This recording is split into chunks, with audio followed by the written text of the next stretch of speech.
He never hits you. But why do you always feel like you're the one bleeding? You apologize for how you said it, then for when you said it, and eventually for saying anything at all. You catch yourself whispering, tiptoeing, second-guessing your feelings. Not because he's angry, but because he's always right, always calm, always collected, and somehow you're always the problem.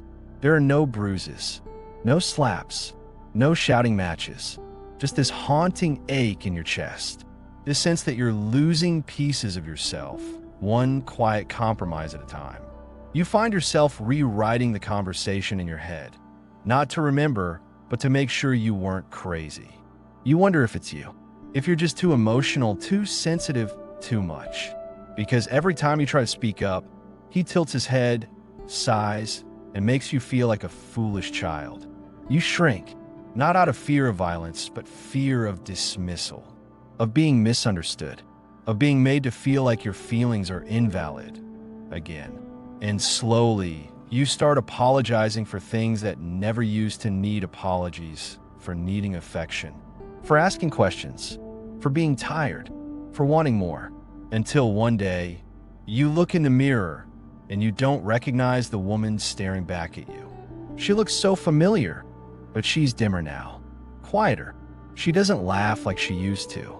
She doesn't dream like she used to. She doesn't fight back anymore, not even with herself. And that's when it hits you. You're not in love. You're in survival, but you've worn the mask so long, it fits like skin. You're not alone. And this, what you're feeling, it's not weakness. It's a wound that's been kept quiet for too long. But not anymore. This time, your story gets to be heard. This time, the pain has a voice, and we're going to walk through it together. And if any part of you whispered, maybe it's me, let me stop you right there and tell you what no one else has said out loud. You're not broken. You're being broken down. And there's a difference.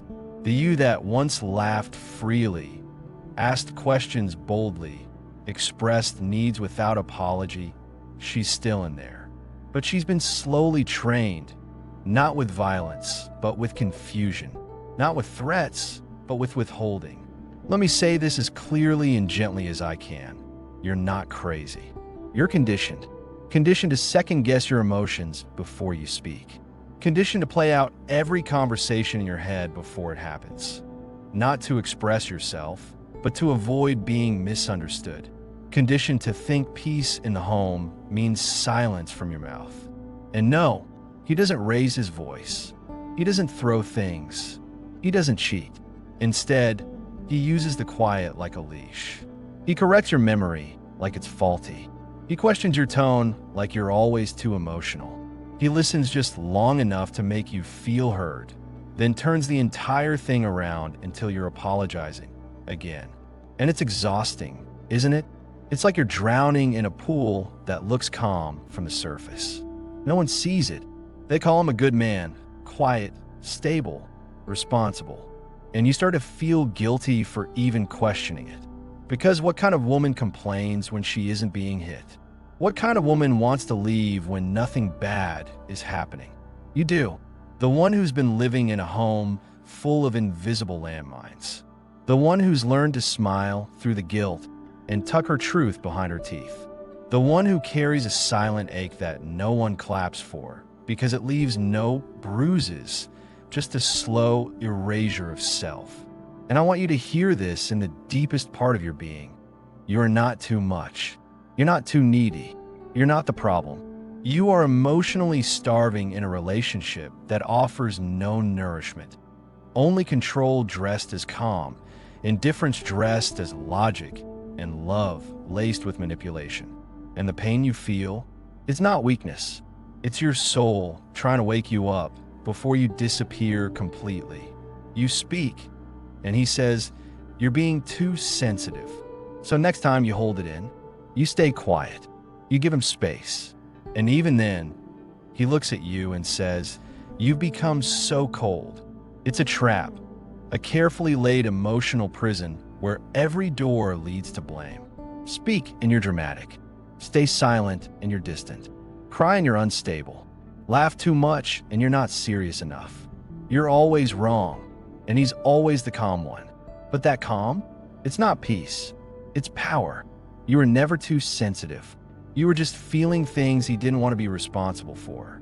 And instead of meeting you in those feelings, he twisted them until you started apologizing for simply having a heart.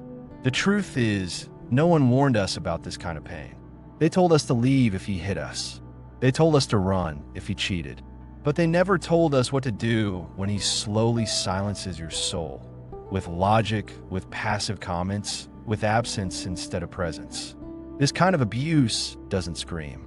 It whispers in small dismissals, in eye rolls and long silences that say, "You're not worth responding to." Covert emotional abuse is real. It's not just a rough patch. It's not normal to feel like you're always walking a tightrope in your own home. It's what happens when someone chips away at your self-worth so subtly that you start thinking it's your idea to shrink. He may never call you names, but he questions your reality so much, you start calling yourself the problem. Because here's the ugly truth. People who don't know how to face their own inadequacy often learn to control others, just so they don't have to sit with their own failure. So he invalidates your feelings to feel more in control. He blames you for his moods to avoid facing his own emotional immaturity. He refuses to apologize, not because he's always right, but because power matters more to him than connection.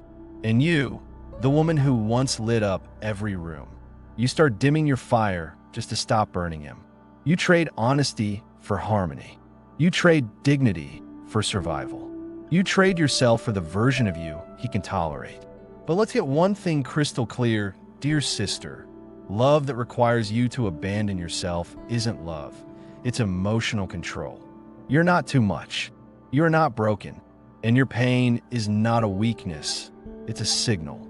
A signal that your needs, your voice, your truth have been drowned out for far too long. A signal that you've been surviving in a marriage that stopped seeing you long ago. But here's the part that no one teaches. The part that changes everything. It's not your job to twist yourself into someone smaller just so he can feel like a man.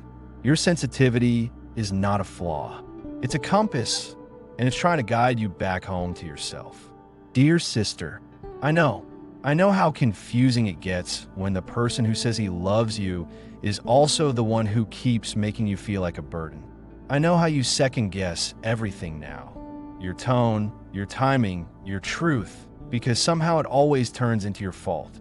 And I know how quiet you become, not because you have nothing to say, but because every time you spoke, he turned your feelings into an inconvenience. He told you, "You're too emotional." He said, "You're just sensitive," until one day, you swallowed your voice to keep the peace, and he still called you distant. It was never about your words. It was always about his need to stay unchallenged. And if no one else has said this to you yet, let me say it now. You were never too sensitive. You were surviving a war no one could see. But here's the miracle buried under all that pain. You are still here, still breathing, still holding the quiet ache of a woman who knows, deep down, this cannot be all there is to love. So let me tell you this. You are allowed to want more. More softness, more honesty, more mutual respect. More mornings where you don't wake up already bracing yourself for emotional landmines. You're not selfish for craving peace. You're not broken for wanting a partner who sees your soul, not just your service. And you're not wrong for realizing this isn't love, it's emotional survival. Healing doesn't begin with shouting. It begins with clarity. And clarity begins with the whisper, "This is not what I deserve." So what do you do now? Start small, not with him, with you. Journal what's real before it gets rewritten. Every time you feel blamed, confused, or erased, write the truth while it still belongs to you. Reconnect with the woman you were before the silence. What made her laugh? What made her feel safe? What made her feel like she mattered? Find safety outside of him, in therapy, in online spaces, in quiet coffee dates with people who don't twist your feelings into flaws. Say no to the things that drain your soul. even if it disappoints him. Say yes to yourself without apology. And if he notices you're changing, if he asks why your light no longer dims to match a shadow, tell him this: I'm not changing. I'm remembering who I was before I learned to survive you. You don't owe anyone your silence, your smallness, or your suffering. What you do owe is to the woman in the mirror, the one who's been whispering, please come back to me, for years. This isn't the end of your story. This is the beginning of your return. Back to your voice, back to your worth, back to your life. Because healing isn't about fixing what he broke. It's about choosing day by day to stop breaking yourself for someone who never saw your whole heart in the first place. You're not alone in this. You never were. And from one survivor's heart to another, you are allowed to rise. And that's where the healing begins, not in fixing him, but in finally choosing you. If you've been nodding through this video with that quiet ache in your chest, with tears you're not even sure how to name, just know this space was made for you. You're not invisible here. Your pain is not too much here. Your silence, the one you've carried for years, has a voice here. So if something in this felt like your story, even just one breath of it, comment below with one word: remembering. Let it be a soft rebellion, a gentle return, a reminder that you're not crazy, you're coming back to life. Subscribe if you need more spaces like this, more raw confessions, more stories that speak the words you've been too afraid to say out loud, more videos that don't just entertain, but help you exhale. And share this with any woman who's ever stared at her reflection and asked, is it really me who's the problem? Or is it just easier for him if I think it is? This isn't just a channel. It's a circle of women remembering their voices. And you don't have to scream to be heard here. You just have to whisper the truth, and we'll hear you. Always.